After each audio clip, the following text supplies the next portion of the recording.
오늘 하나님께서 소개해 주신 말씀은 구약성경 욥기 25장 1절에서 6절까지 말씀입니다. 수아 사람 빌닷이 대답하여 이르되 하나님은 주권과 위엄을 가지셨고 높은 곳에서 화평을 베푸시느니라. 그의 군대를 어찌 계수할 수 있으랴. 그가 비추는 광명을 받지 않는 자가 누구랴. 그런즉 하나님 앞에서 사람이 어찌 의롭다 하며 여자에게서 난 자가 어찌 깨끗하다 하랴. 보라, 그의 눈에는 달이라도 빛을 발하지 못하고 별도 빛나지 못하거든. 하물며 구더기 같은 사람, 벌레 같은 인생이랴. 아멘. 오늘도 하나님께서 이 말씀을 통해서 우리를 인도하십니다. 진리의 성령께서 하나님의 음성 들려주시기를 바랍니다. 방금 읽은 본문은 빌닷의 두 번째 논쟁입니다. 욥기에서 가장 많은 분량은 욥과 친구들 사이의 논쟁인데요. 욥의 탄식에 친구들이 한 명씩 돌아가면서 논쟁을 하고 또 친구들의 말을 듣고 또다시 욥이 반박하는 그런 구조입니다. 두 번째 논쟁까지는 이렇게 하는데 세 번째부터는 이 틀이 깨집니다. 엘리바스와 빌닷은 세 번째 논쟁에 참여를 하는데 소발의 발언은 없습니다. 세 번째 논쟁에서 소발의 발언은 없습니다. 또 빌닷도 방금 우리가 읽은 것처럼 짧게 논쟁을 끝냅니다. 6절이 전부입니다. 대신 이 다음부터 욥이 6장에 걸쳐서 길게 대답을 합니다. 특이한 구조입니다. 이 친구들의 주장이 이렇게 갈수록 줄어든 것은 그들이 욥의 주장과 반박에 더 이상 할 말이 없었기 때문입니다.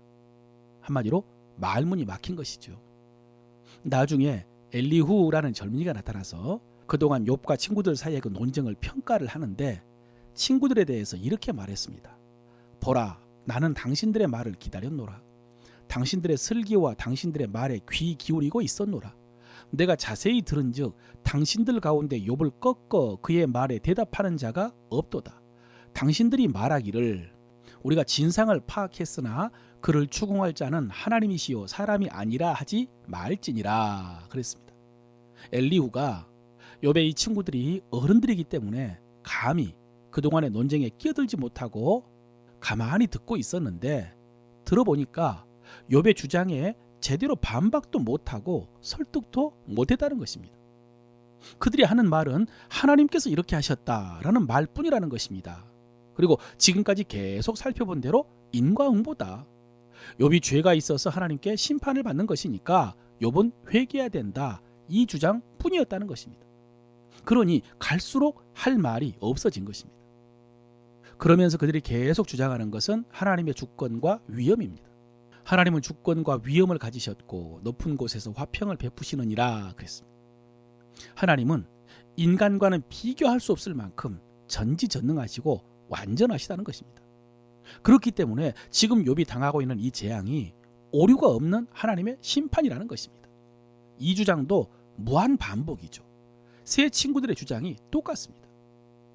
그런데 여러분, 그렇게 하나님의 주권과 위엄이 인간과 비교할 수 없이 차이가 있는 그런 분이라면 지금 욥이 당하고 있는 이 재앙에 대해서도 우리가 다 이해할 수 없다 이렇게 판단해야 되는 거 아니겠습니까? 사실 지금 욥이 주장하고 있는 것이 바로 이것입니다. 친구들은 오로지 인과응보와 권선징악만 주장하는데 그러므로 욥이 회개해야 된다라고 주장을 하지만은 욥은 친구들의 주장을 인정할 수 없다는 것입니다. 나는 결코 너희를 옳다 하지 아니할 것이라. 그리고 하나님께서 자기에게 왜 이렇게 하시는지 자기는 모르겠다는 것입니다. 그래서 하나님의 말씀을 듣고 싶다는 것입니다. 내가 어찌하면 하나님을 발견하고 그의 처소에 나아가랴. 어찌하면 그 앞에서 내가 호소하며 변론할 말을 내 입에 채우고 내게 대답하시는 말씀을 내가 알며 내게 이르시는 것을 내가 깨달으랴 그랬습니다. 여러분, 얼마나 간절하게 하나님을 찾고 있습니까? 내가 어찌하면 하나님을 발견하고 그의 처소에 나아가랴. 여러분, 먼저 친구들의 태도와 비교해 보면은 욥은 얼마나 절박합니까? 정말로 친구들은 학교에서 배운 지식으로 욥을 판단한 것입니다. 오늘날로 말하면 성경 공부 좀 하고 경건서적 몇 줄 읽고 그것으로 욥을 판단하고 정죄한 것입니다. 사실 지금까지 욥의 주장 속에서도 그렇지만은 지금부터 욥이 6장에 걸쳐서 길게 주장하는 것을 들어보면은 욥이 하나님에 대해서 훨씬 더 잘 알고 있습니다. 이 친구들보다 100배나 더 잘 알고 있습니다. 거기에다가 욥은 그렇게 알고 있던 하나님을 정말로 경외하면서 순종하며 살았던 사람입니다. 그런데 그런 욥이 지금 하나님의 말씀을 듣기 위해서 그렇게 간절하게 하나님을 찾은 것입니다.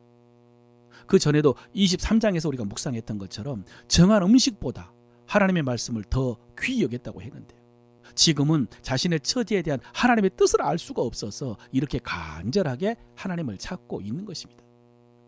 여러분, 이 말씀을 묵상하는데요, 성령님께서 목마름에 대해서 감동을 주셨습니다.